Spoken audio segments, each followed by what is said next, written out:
Want help to grow your business? Download BRiN, the world's first business advisor in your pocket. To find out more, visit BRiN.ai or search the App Store today.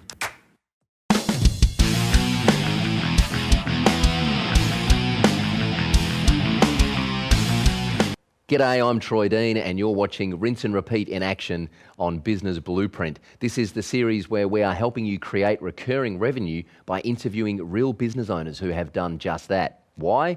Because recurring revenue really is the holy grail, my friends. I give you my word. It gives you predictable cash flow, dramatically reduces your stress levels as a business owner and helps you manage the growth and the expansion of your business.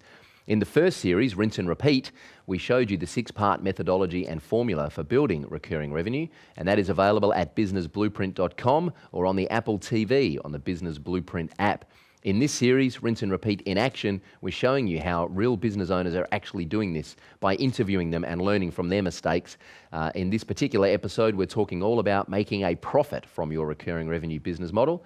And I'm going to introduce you right now to my good friend Mike McHenry, who is an accountant, and he is going to help us make sure that we make a profit as we grow our business. So without further ado, let's go and meet Mike McHenry. Mike McHenry, welcome to Rinse and Repeat. Thanks, Troy. Beautiful. Thanks for coming in. No worries, mate. For those that don't know you and your background, just give us a brief overview of who you are and what you do. Yeah, so my background, I'm an accountant. Had a practice for 13 years and sold out in 2011. Now I just specialise in self-managed super funds. So we just do the administration on funds and we deal with accounting firms and financial planners. So we don't deal with the retail public.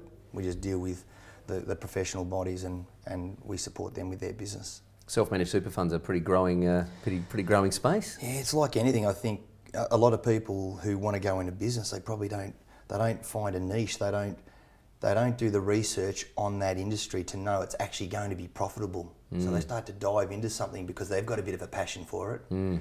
But really, whether you've got a passion for it or not, you've got to make sure it's going to be financially viable. And you're right, self-managed super funds are growing like mushrooms. I think it's growing at 30,000 a year. Wow. So the space is certainly no shrinking violet, and that was, I felt, the area to get into, you know. Through your experience as an accountant, you've been exposed to lots of different business models. We're obviously here talking about recurring revenue. Let's explain how a recurring revenue business model is different to other business models. Yeah, look, it's interesting. Back in the day, you didn't see a lot of recurring business models at all. Technology didn't allow for it. I don't think it was really in people's thinking.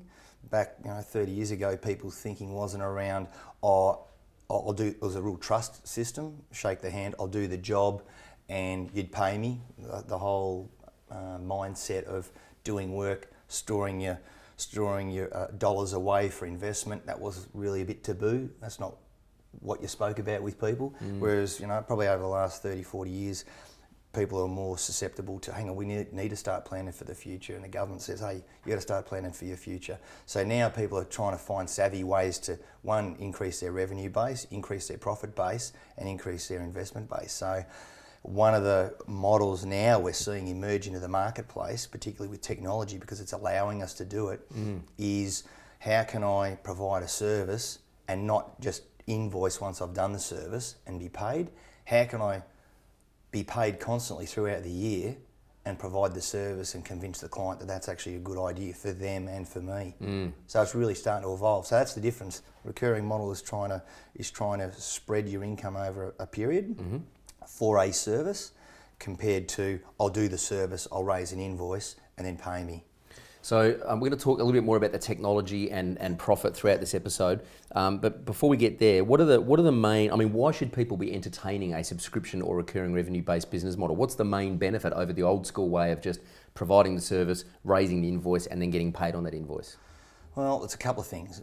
Firstly, some industries are seasonal, so that they're lumpy. So what recurring income does, it actually evens out the cash flow during the course of the year. When you look at some of the stats as to why businesses fail, it's not because they're not profitable.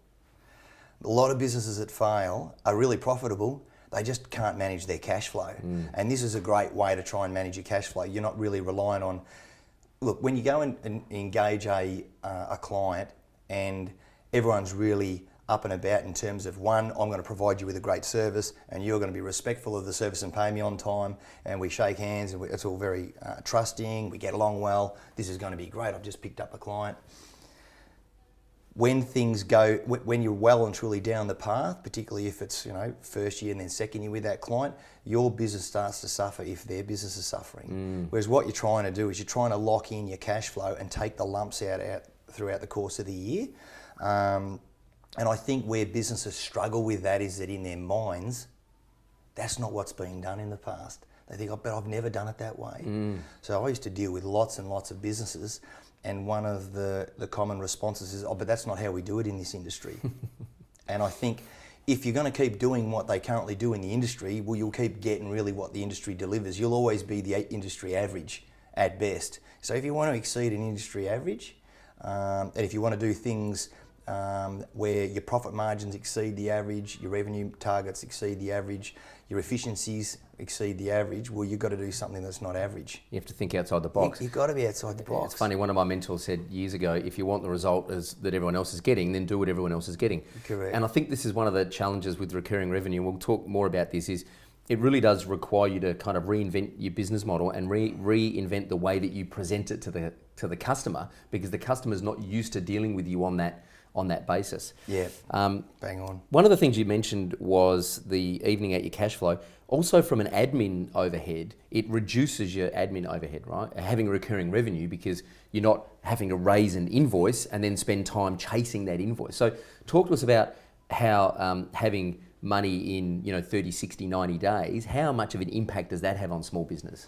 Well, the impact is generally the real damage to a business is when your debtor days start to string out. It's during that string out period. So let's say everyone pays you fortnightly. So you've got 14-day trading terms, and all your clients pay you on 14-day trading terms, right? So your cash flow is okay. Everyone's paying 14 days. So as long as you've got consistent income and you're invoicing consistently, and they're paying consistently, you're okay. But in the event you keep doing the work as you said you're going to do it. You're raising the invoices when you said you're going to do it. But there's a month or two where your clients aren't paying you. And that's the pain, right? That's the pain. Yeah. So people say to me, this can make a massive difference if you get your debtor days down from 90 days back down to 14. Well, it doesn't necessarily, because if everyone's paying 90 days and they consistently pay 90 days from the date of invoice, you just got to get through that period where they haven't paid you for 3 months. Right. And once you get through that period, if they're all paying 90 days, well, you're in that system. Gotcha. Okay, and it's actually your cash flow is exactly the same as if it was 14 days or if it was 7 days. Yeah. But where it kills businesses is that they generally don't have enough cash flow or cash store to deal with their clients stringing them out when they start to string them out. Gotcha. You know what I mean? That's the killer. Yeah. It's, and I think that's one of the big traps for businesses. They think, and often business owners come from a mindset of an employee. They've been employees. They can see that maybe there's a lot of activity with their boss, and they're saying, hey, I reckon I could do this. I feel like I'm the person that's really doing the deliverable. I reckon I need to go into business. But what they don't think of is, hang on, your boss has had to build over the years systems and processes. He's had to build a cash store so that in the event business isn't perfect, in the event some of your customers start to struggle to pay you, can you deal with that? Do you have a backup plan with a financier in that you've got some sort of line of credit or you've got some backup plan? Because when you start, a lot of business owners, they don't have that. They probably, I don't think that, one of the common mistakes is that they don't go and ask questions, because if I go and ask questions from a professional, it's going to cost me money. Mate, that cost is nothing to compare to the cost they're about to feel. That's right. That pain's going to be huge. Yeah, because if your customers start stringing you out, your landlord doesn't care, your staff still need to eat, your suppliers don't care. So just because your customers are stringing you out doesn't mean that you can string your payments out. That's why recurring revenue does help to solve that problem. What are some of the challenges that you see in a recurring revenue business model in terms of taking it to market and getting the customers to kind of buy in, if you like? Okay, so let's look at the actual business owner. So the first challenge is that the business owner has to see the value for them and for their client. not just for them. Okay, they'll see very quickly that a recurring income stream is great value to their business because it evens out their cash flow. But they have to see why it provides value to their consumer. Because if you really don't believe in why there's a benefit to the person you're trying to sell that concept to, it'll never sell. It just won't sell. So I think that's the important thing. If you've got it well scripted and you really genuinely and sincerely see that there's value in this for the consumer, it's a really easy sell. So firstly, the business owner, for them to see value is that they have to step outside the norm and say, business used to happen this way, and now I'm entertaining, I have to change my mindset that business could possibly run this way, and be courageous enough and to be brave enough to actually execute. That's the first thing, and I think... To continue enjoying this presentation, download BRiN, the world's first business advisor in your pocket. To find out more, visit BRiN.ai or search the App Store today.